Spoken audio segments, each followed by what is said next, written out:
कुशा जल से अभिषेक करने पर रोगों की निवृत्ति हो जाती है, दुख समाप्त हो जाते हैं। कुशा, पानी में कुशा डालिए और उस जल से भगवान महादेव का अभिषेक कीजिए, इससे दुखों से छुटकारा मिल जाता है, टेंशन दूर हो जाता है। जिसको क्या बोलेंगे हम एक अच्छी सी भाषा में, चिंता, व्यक्ति चिंता मुक्त हो जाता है। और चिंता इतनी खतरनाक है, चिता से चिंता खतरनाक है। चिता से चिंता बढ़कर है, नर को निर्जीव बनाती है, मुर्दे को चिता जलाती है, जिंदे को चिंता खाती है। तो भगवान शिव की जो कृपा है वो चिंता को भी चिंतन में बदल देती है। तो आप कोसा के जल से भगवान को अभिषेक करते हैं तो इससे चिंताओं की निवृत्ति हो जाती है, दुखों की निवृत्ति हो जाती है, रोगों की निवृत्ति हो जाती है।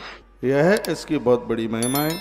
अगली बात निवेदन करूंगा, नंबर 4, मैं ऐसे लगभग आपके बीच में कुछ पॉइंट रख रहा हूँ। नंबर 4, गन्ने के रस से भगवान महादेव अति प्रसन्न होते हैं। लक्ष्मी प्राप्ति के लिए शुक्रवार के दिन भगवान शिव का अभिषेक की, धन आवेगा, पैसा आवेगा। मकान जिनके अधूरे पड़े हुए हैं, प्लॉट खरीदा है, मकान बन नहीं पा रहा है, बीच में काम रुका पड़ा है, तो आप गन्ने के रस से उस प्लॉट के ऊपर आप अभिषेक कीजिए, धन आवेगा। बरसे ऊपर से नहीं टपकेगा, रास्ते बन जाएंगे पैसे आने के। अगली बात मैं आपको निवेदन कर रहा हूँ, सुनिए। गन्ने के रस से अभिषेक करने से लक्ष्मी की वृद्धि होती है घर, यानी पैसा तो आने के लिए और भी व्यवस्थाएं, गलत जगह पर धन खर्च नहीं होता। यह इतनी बड़ी महिमा गन्ने के रस के, इसको इक्षु रस कहते हैं संस्कृत में। तो इससे भगवान महादेव का महारुद्राभिषेक किया जाता है।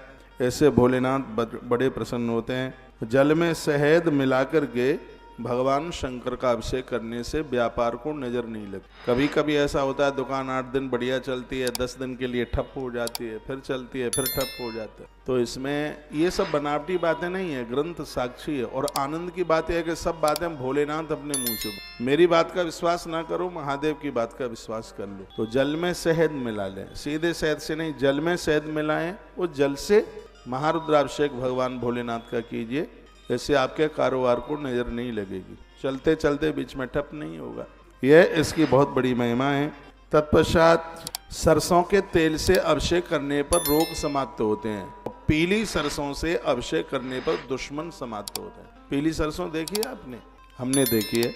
उसका तेल निकाला जाए, यदि कोई दुश्मन परेशान करता है, काबू में आ नहीं रहा है कैसे भी, वो मरेगा नहीं, लेकिन उसके जो गलत विचार हैं वो अच्छे विचारों में परिवर्तित। ऐसा नहीं कि मैंने यहाँ से कह दिया पीले सरसों के तेल से आप अभिषेक करें, फिर शिवरात्रि पर वृंदावन आए और आप कहें कि पड़ोसी तो मरा ही नहीं।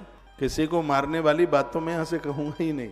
तो उसके अंदर जो गलत विचार हैं उनकी मृत्यु हो जाएगी, उनमें परिवर्तन हो जाएगा। तो यह बड़ी अद्भुत बात कही गई है। तो इस तरीके से यदि हम भगवान शिव का अभिषेक करते हैं, रुद्राभिषेक करते हैं, तो भगवान महादेव बहुत बड़ी कृपा करते हैं।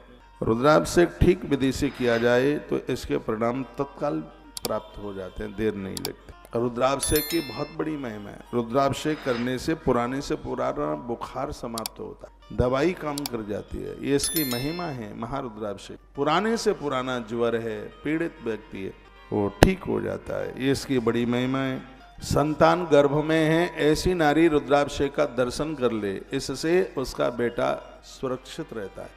रुद्राभिषेक का इतना बड़ा महत्व है। इस ग्रंथ में बड़ी अद्भुत बात कही है। आप मंदिर में जाते हैं, आप रुद्राभिषेक नहीं कर सकते, 2 काम कर लें, व्यक्ति मुक्ति को, मोक्ष को, आनंद को प्राप्त होता है। एक है दर्शन और एक है परिक्रमा।